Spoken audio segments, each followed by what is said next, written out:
예수께서 요한이 잡혔음을 들으시고 갈릴리로 물러가셨다가 나사렛을 떠나 스불론과 납달리 지경 해변에 있는 가버나움에 가서 사시니 이는 선지자 이사야를 통하여 하신 말씀을 이루려 하심이라.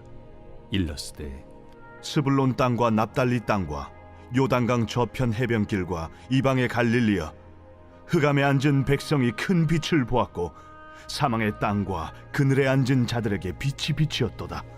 이때부터 예수께서 비로소 전파하여 이르시되 회개하라, 천국이 가까이 왔느니라. 갈릴리 해변에 다니시다가 두 형제 곧 베드로라 하는 시몬과 그의 형제 안드레가 바다에 금을 던지는 것을 보시니 그들은 어부라. 나를 따라오라. 내가 너희를 사람을 낚는 어부가 되게 하리라. 그들이 곧 그물을 버려두고 예수를 따르니라. 거기서 더 가시다가 다른 두 형제 곧 세베대의 아들 야고보와 그의 형제 요한이 그의 아버지 세베대와 함께 배에서 금을 깁는 것을 보시고 부르시니 그들이 곧 배와 아버지를 버려두고 예수를 따르니라. 예수께서 온 갈릴리에 두루 다니사 그들의 회당에서 가르치시며 천국 복음을 전파하시며 백성 중에 모든 병과 모든 약한 것을 고치시니 그의 소문이 온 수리아에 퍼진지라. 사람들이 모든 앓는 자 곧 각종 병에 걸려서 고통당하는 자, 귀신 들린 자, 간질하는 자, 중풍병자들을 데려오니 그들을 고치시더라. 갈릴리와 데가볼리와 예루살렘과 유대와 요단강 건너편에서 수많은 무리가 따르니라. 할렐루야. 오늘 우리에게 주신 하나님의 말씀은 마태복음 4장 12절부터 25절까지 말씀입니다. 오늘 말씀의 제목은 예수님의 3대 사역입니다.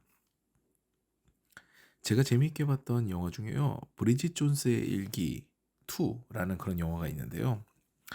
이 영화 중에 인상적인 부분 중 하나가 오늘 본문하고 연관이 되어서 소개하고자 합니다. 주인공 브리짓이라는 여인이 누명을 쓰게 된 건데요. 태국으로 갔던 브리짓은요, 다른 사람의 뱀 도자기를 자신의 캐리어에 넣고 귀국을 하려 하는데 그 도자기 안에 사실은 마약이 들어 있었습니다. 그래서 그녀는 마약 소지자로 체포가 되게 되죠. 그녀는 그 누명이 풀리고 귀국할 때까지 상당히 암울한 삶을 살게 됩니다. 어떤 행동을 해도요, 그녀는 죄수복을 입은 죄수인 거예요. 이같이 체포되어 감옥에 갇힌 이는요, 혐의가 풀리거나 죄값을 치르기 전까지는 죄인입니다. 브리짓은 그녀의 연인 마크가 태국까지 날아와서 브리짓의 무죄를 위해 애를 쓰게 됩니다. 그래서 태국 영사가 10년이 넘는 형을 받게 될 거라고 이야기할 정도로 절망적이었는데도 불구하고 그녀는 연인 마크로 인해서 풀려나게 되죠. 혐의를 벗게 된 거예요. 그녀는 혐의를 벗은 후부터는 더 이상 죄수가 아닙니다. 자유인이 된 거죠. 오늘 본문에서는요, 예수님의 공생애를 그리고 있는데요. 첫 번째 예수님의 메시지는 세례 요한의 메시지와 같습니다. 회개하라, 천국이 가까이 왔느니라, 이겁니다. 세례 요한의 메시지와 조금 다른 점은요, 요한은 예수님을 두고 이 메시지를 선포를 했지만 예수님은 자신의 사역을 이야기한 거예요. 그런데 우린 여기서 살펴볼 필요가 있죠. 세례 요한과 예수께서는요, 왜 천국이 가까이 왔다라고 하는 그런 메시지를 했을까요? 그걸 선포했을까요? 회개는 구원의 필수 조건이 되지만 그 다음 말이 참 의미심장합니다. 천국이 가까이 왔다라는 거죠. 하나님의 백성으로 살고 있었던 그 이스라엘 민족에게 천국이 가까이 왔다라는 말씀은요, 좀 아리송하거든요. 그리고 이 메시지를 곧이곧대로 해석하면요, 이전에는 천국이 없었다라는 이야기인 겁니다. 하나님께서 분명히 이스라엘 백성과 함께 하셨는데 그럼 예수님 이전의 삶은 어떤 것이었을까요? 그것을 제대로 설명하기 위해서 저는 감옥과 죄수의 삶을 여러분께 먼저 소개를 드린 거죠. 죄의 문제가 완전히 해결되기 전까지는요, 죄인은 죄인일 수밖에 없습니다. 어떤 미사역으로 포장하더라도요, 이 진실은 변하지 않습니다. 죄수복을 입고 감옥 안에 있는 한 죄수는 죄수인 거죠.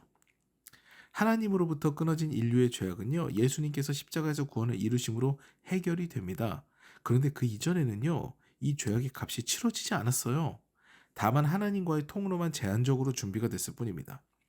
그것이 바로 제사장을 통한 예배였죠. 그것도 상당히 제한적입니다. 진정 하나님을 만나는 날은요, 대속죄일 뿐이었고요. 그것도 대제사장만이 가능한 일이었어요. 그러므로 우리는 하나님께 나아갈 수 있는 길이 그 당시에는 없었다라고 하는 것이 옳습니다. 예수께서 운명하실 때 지성소의 휘막이 찢어진 것이, 그 휘장이 찢어진 것이 우연이 아니었던 거죠. 아무튼 예수께서 이 땅에 오신 거예요. 우리를 위해 그 모든 죄악을 청산하시려고 이 땅에 오신 거죠. 그러므로 예수께서 공생애를 시작하면서 외치신 메시지는요, 회개하라 천국이 가까이 왔느니라 이거잖아요. 이것은 돌이켜라, 회개해라, 이제는 너희가 자유할 수 있는 기회가 있다, 나를 믿으면 너희들은 죄악에서 너희들은 건짐받을 수가 있다라는 메시지와 동일합니다. 그러면서 예수께서는요, 3대 사역으로 대표되는 공생의 사역을 시작하십니다. 가르치시고 복음을 전파하시며 고치십니다. 주님을 믿고 천국 백성이 되면 자유함을 얻게 되는데요, 죄에서 풀려나게 되니 이제는 하나님의 백성으로 살아가게 됩니다. 주님과의 관계가 회복되게 되면은요, 주님께서 이전에 잘못된 것들을 알려주시고 새로운 길을 열어주시죠. 복음으로 영혼이 새롭게 되는 은혜도 경험하게 되고요, 몸과 마음의 아픈 부분도 모두 치유가 됩니다. 이것이 바로 주님을 믿고 경험하게 되는 하늘나라의 삶인 거예요. 사랑하는 여러분, 회개하고 주님을 내 마음 가운데로 모시는 삶을 살 때, 그때 비로소 우리의 삶은요, 죄수의 신분에서 벗어난 자유인이 됩니다. 하나님의 백성이 되는 거죠. 하나님의 백성은요, 예수님으로 인해 영혼, 육의 치유를 받게 됩니다. 복된 소식을 들으며 구원의 확신을 얻게 되고요, 주님으로 인해 새로운 삶이 열리고 몸과 마음의 아픔이 치유가 되어 다른 이들을 사랑하고 그들에게 사랑받을 수 있는 인생으로 거듭나게 되는 것이죠. 오늘도 회개하고 천국 백성이 되어 주님의 사랑을 깨달아 알고 그 사랑을 이웃에게 실천하여 행복한 삶을 사는 저 여러분 되시기를 주님의 이름으로 축원합니다.